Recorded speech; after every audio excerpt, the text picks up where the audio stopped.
નાગ મહારાજ કી જય.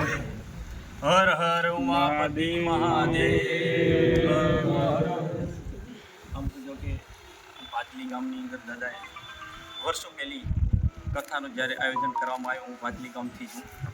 2015ની અંદર જ્યારે દાદાએ શરૂઆત કરી છે બનાસકાંઠાની અંદર, ત્યારે શરૂઆત કરી અને આજના સાનિધ્યમાં જ્યારે જિગ્નેશ દાદાના જ્યારે એમના દ્વારા એક કથાનું રસપાન કરવામાં આવતું હોય, આજે દાદા એક જ્ઞાનનો વડલો કહેવાય, જ્ઞાનની ગોષ્ઠી કહેવાય.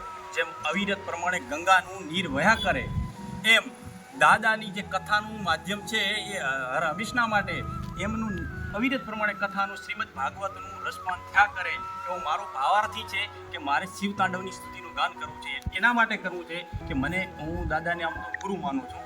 દાદા કદાચ મને શિષ્ય તરીકે કદાચ ઓળખતા ન હોય, મારું ભાગ્ય કહેવાય, કિસ્મત કહેવાય, દાદા કદાચ ન જાણતા હોય, હું દાદાને ગુરુ માનું છું.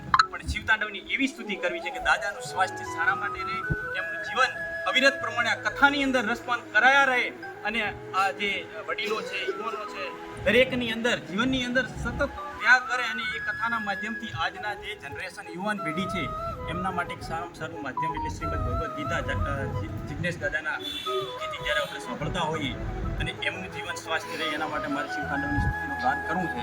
એટલે સૌ પ્રથમ દાદાને તો